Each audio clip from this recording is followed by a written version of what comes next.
Hi, I'm Kevin Brooks. I'm a senior lecturer in perceptual science and psychophysics at Macquarie University. So Kevin, when I walk up closely to S-curve or C-curve, especially the concave pieces, if I stand close to it, it's sort of a totally different experience than if I stand a few steps away, and different again if I'm back at the room. Can you tell me a bit about what's happening there? Well, yeah, this is basically about the way that the light interacts with the optical surface, the curvature of the mirror. There are essentially two important points at various distances from this curve. There's the focal point of the mirror, which is where all the light rays would converge if you had a light source which was very far away. And then at twice that distance, you've got a place called the centre of curvature, which, if you imagine that this was a section of a circle, the question is, where would the centre of that circle be? And that's the centre of curvature. And depending where we are with reference to those 2 points, we get these different effects. If we're between the mirror and the focal point, then we get a sense of enlargement of the image, but the image stays upright, so you're in your normal upright orientation. When we move back past the focal point, you get a sudden flip of the image. It turns upside down, and you might have seen this looking in a spoon or something similar to that when you're at home. It's very easy to observe in those kinds of things. But the image then seems massively enlarged, and it also has a strange property of actually appearing to be further away from you than the mirror itself, almost as if the image was behind you. Right. As you move further back, and as you cross the centre of curvature, the image shrinks, and it also appears to get closer to the mirror, which is exactly the opposite to what would happen in real life. Usually, as things get further away, they get smaller and not larger. As things get closer, they get larger and not smaller. But this is the exact opposite of that. I think it produces a really strange effect. This work, S-curve, goes from a convex area to a concave area through a kind of, I guess, a midpoint. What's happening there, and how hard would that be to do technically?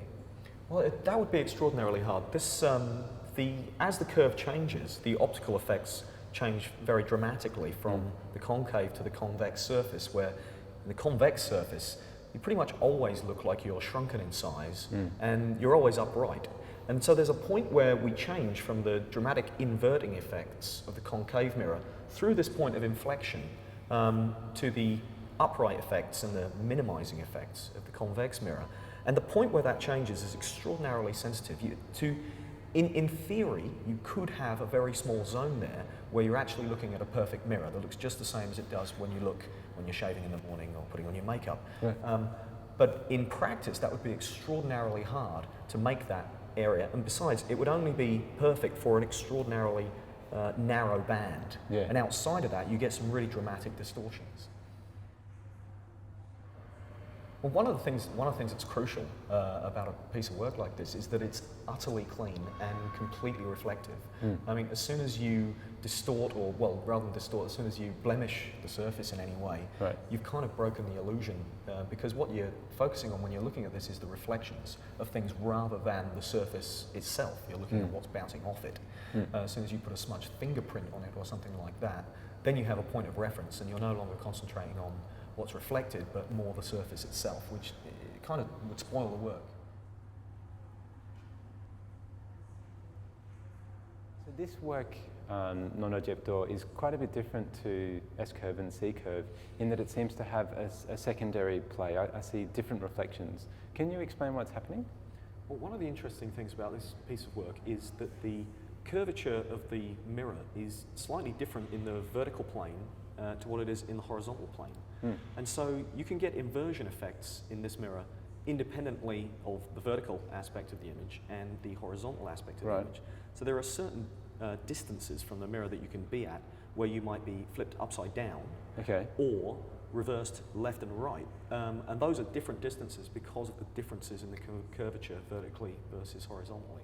So here we can see the effect where in the mirror I'm inverted left-right, so that although I'm sticking my physical left arm out, a normal mirror would reflect on the right side of my body, but the left side of the image. As this mirror is curved, it's actually the opposite side, at least from that distance of the camera. So this work by Anish Kapoor, one of his early void works called Oracle, when I approach it, when I come into the room, I'm certain that it's a rectangle, a blue rectangle on a piece of marble. And as I approach it, I'm no longer certain. And I know in my head, actually, that it's got depth, but I can't see it. Why is that? Well, this is interesting. I was also fascinated to find out, and I actually had to be told that this was a massively hollowed out piece of rock. It also, to me, appeared as if it was a completely flat plane. The brain and the human visual system has a real problem with this piece because the depth is very, very difficult to discern.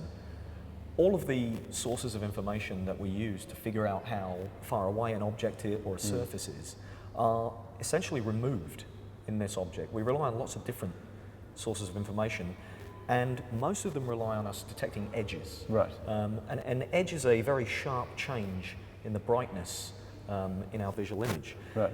In this image, there are no sharp changes. Yeah, there are no edges. The gradient, there's a very, very slight change in the lightness from one part of the image to another. Yeah. But it's very, very gradual, and that's very hard for our eyes to detect. And so there's nothing really to latch onto here. So the lack of information produces a complete uncertainty as to the actual depth. And it's really not until you get very close to it that you can even make out that there's any depth to it at all.